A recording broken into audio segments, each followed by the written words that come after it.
If you travel around any large city, you'll probably find a rich variety of neighborhoods.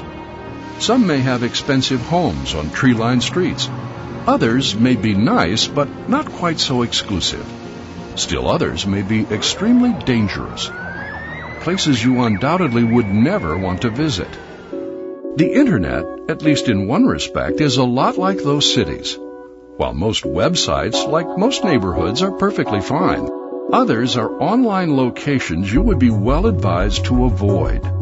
Some of these so-called bad neighborhood sites may make unrealistic claims to entice you into making an unwise purchase.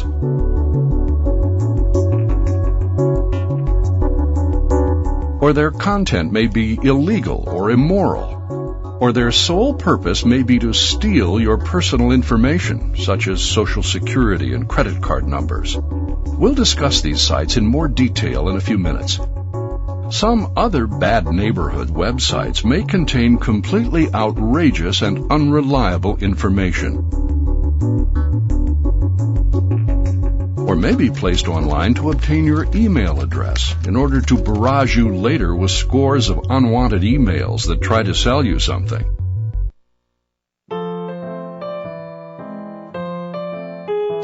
Some websites are safe, but only if you follow some precautions. Social network sites are notable examples. If you're one of the millions of people who visit a social network site each day, you know that they're a great way to keep track of friends. Make plans. Share your thoughts. And perhaps make some new friends. But there can be a downside, because what you see on your monitor, it's in cyberspace after all, doesn't necessarily reflect what's in the real world.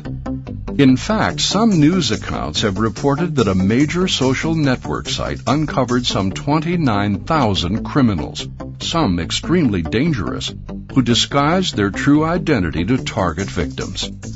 Most of these criminals are expert liars who know how to cultivate your trust.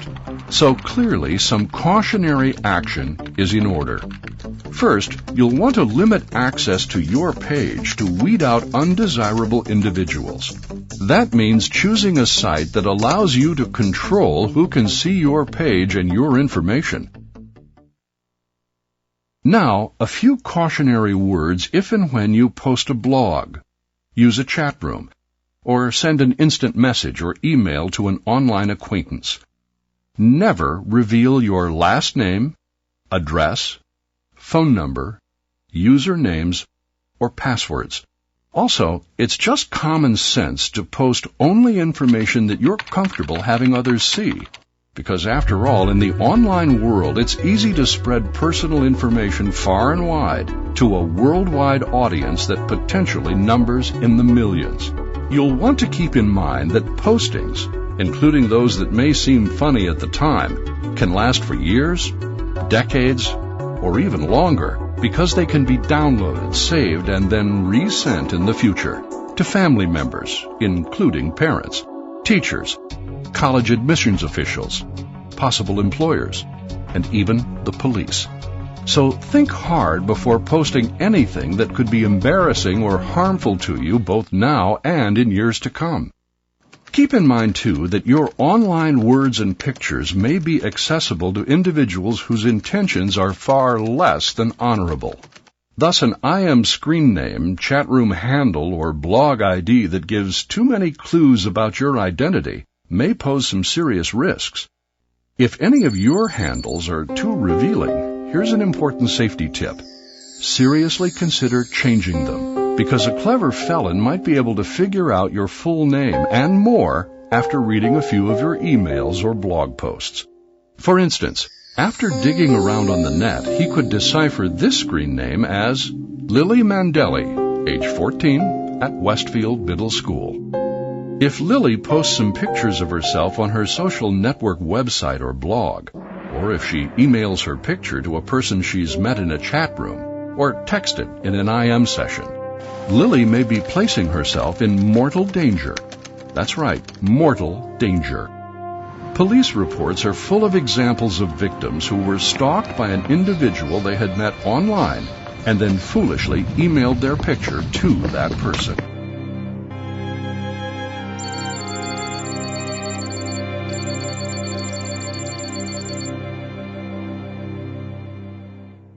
Now, a few more safety tips before we move on.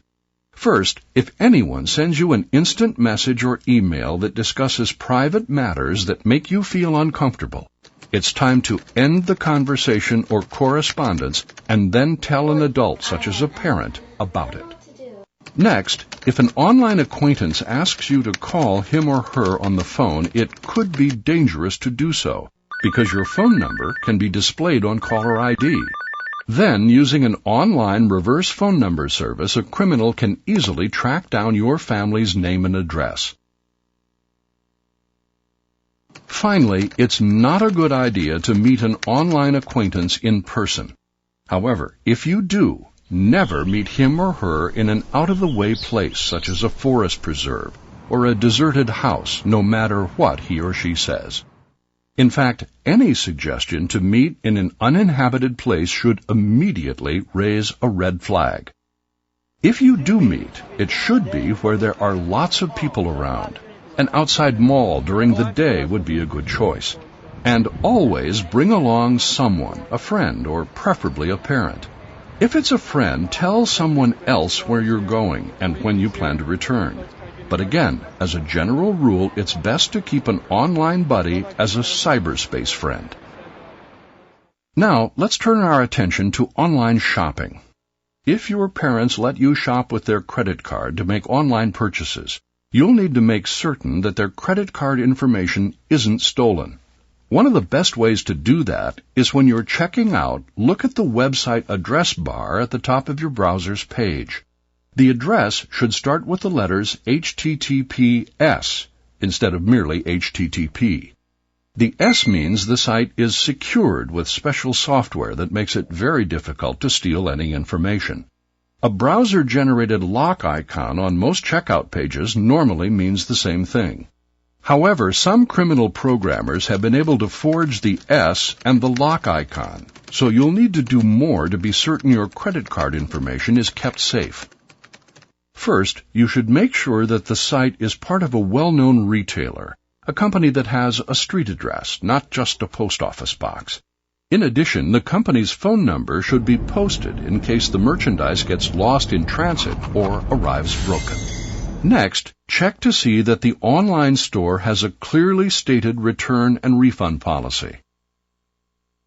Finally, you should use only browsers such as Internet Explorer, Firefox, Opera, and Netscape, or Internet providers if possible, that verify that you're going to a safe website. If you don't take all these precautions, there's a better-than-average chance that you'll never get what you ordered. Where's my stuff?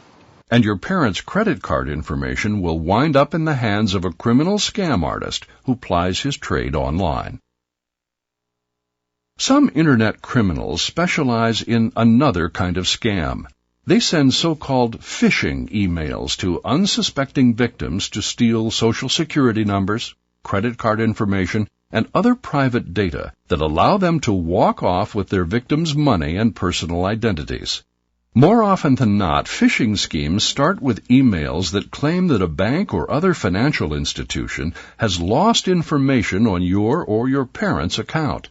They also contain statements that urgently implore you to act immediately. They generally have a link that's supposed to be a legitimate website that will clear up the problem.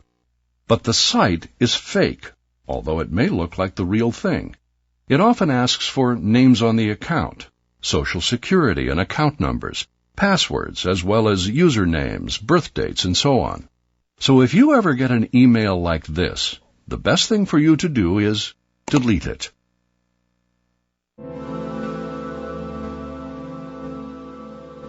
While some people use the Internet for criminal activities, others may go online to humiliate or harass classmates or acquaintances. As you probably know, they're called cyberbullies.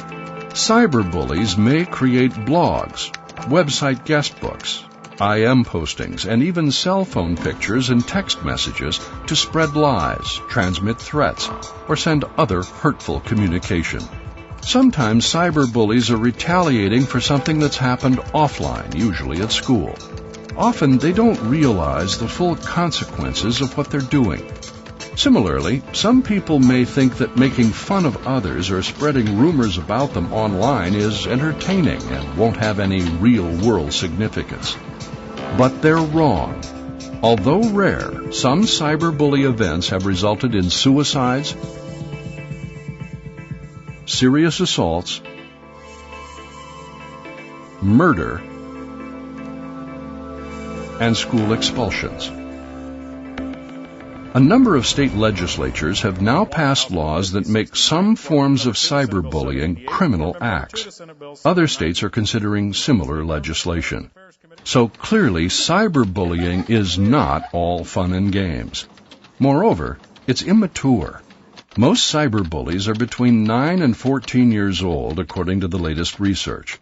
It's rare for older teens to be cyberbullies. They've outgrown the childish behavior that entails hiding behind a computer. So what should you do if somebody cyberbullies you? Most experts say that as a general rule you should ignore it, difficult as that may be. If it's an email, block the sender. Do the same if it's a message on your social network site. If there's a serious threat in a cyberbully note, talk to a parent or parents, a school counselor, or call the police, difficult as that may be.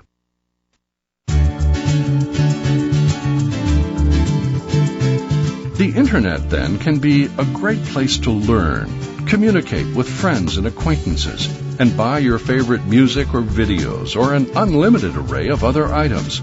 You undoubtedly already know that. Regrettably, however, the Internet is also a place where undesirable and sometimes dangerous people may hang out. But if you follow a few safety rules, you can save yourself a lot of grief and perhaps even your life. If you want a social network page, place it on a site that allows you to control who can see it. Never tell an online acquaintance your last name, address, phone number, usernames, or passwords. Post only information that you feel comfortable with others seeing.